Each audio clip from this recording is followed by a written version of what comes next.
ഒരു പ്രശ്നമുണ്ടാവാതിരിക്കാനായി മാലയുടെ വിഷയം അവൾ നന്നായി കൈകാര്യം ചെയ്തുവെന്നും അവൾ ബുദ്ധിശാലിയാണെന്നും പറയുന്ന രേവതിയെ കാണിച്ചാണ് എപ്പിസോഡ് ആരംഭിക്കുന്നത്. തുടർന്ന് വർഷേനെ പുകഴ്ത്തിയും രേവതിയെ അപമാനിക്കുന്ന രീതിയിൽ സംസാരിക്കുന്ന ചന്ദ്രമതിക്ക് രവീന്ദ്രൻ കണക്കിന് കൊടുക്കുകയും രേവതി മോളെ ഓർത്ത് എനിക്ക് എന്നും അഭിമാനമാണെന്നും പറയുന്നു. ഇത് കേട്ട് സച്ചിക്കും ഒരുപാട് സന്തോഷമാകുന്നു.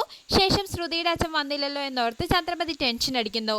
പിന്നീട് വർഷയുടെ അടുത്തെത്തുന്ന ശ്രീകാന്ത് ഇന്ന് നീ കൂടുതൽ സുന്ദരിയായിട്ടുണ്ടെന്ന് പറഞ്ഞ് വർഷേനെ ചേർത്ത് പിടിച്ച് ഫോട്ടോ എടുക്കുന്നു. പിന്നീട് സച്ചിനെ ദേഷ്യം പിടിപ്പിക്കാനുള്ള ആളുകൾ എത്തുന്നതോടെ മഹിമ അവരെ കാര്യങ്ങൾ പറഞ്ഞ് ഏൽപ്പിക്കുന്നു. തുടർന്ന് മഹിമ ഏർപ്പാടാക്കിയ ആള് ഒന്നും അറിയാത്ത രീതിയിൽ സച്ചിനെ വന്ന് ചവിട്ടുന്നു.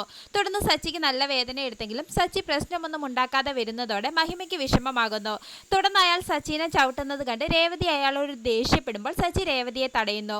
തുടർന്ന് ഞാൻ ചവിട്ടിയപ്പോൾ നിങ്ങൾക്ക് വേദനിച്ചില്ലേ എന്നും ദേഷ്യം വരുന്നുണ്ടെങ്കിൽ എന്നെ തല്ലാനും പറഞ്ഞ അയാൾ സച്ചിയെ ദേഷ്യം പിടിപ്പിക്കാൻ ശ്രമിച്ചെങ്കിലും മഹിമയുടെ പ്ലാനിങ്ങുകളെല്ലാം തകർത്തുകൊണ്ട് സച്ചി ഒരു പ്രശ്നവും ഉണ്ടാക്കാതെ അവരെ അവിടെ നിന്നും പറഞ്ഞു വിടുന്നു.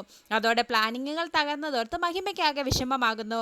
ശേഷം സച്ചിയുടെ വേദന കണ്ട് രേവതിക്ക് സങ്കടമാകുന്നു.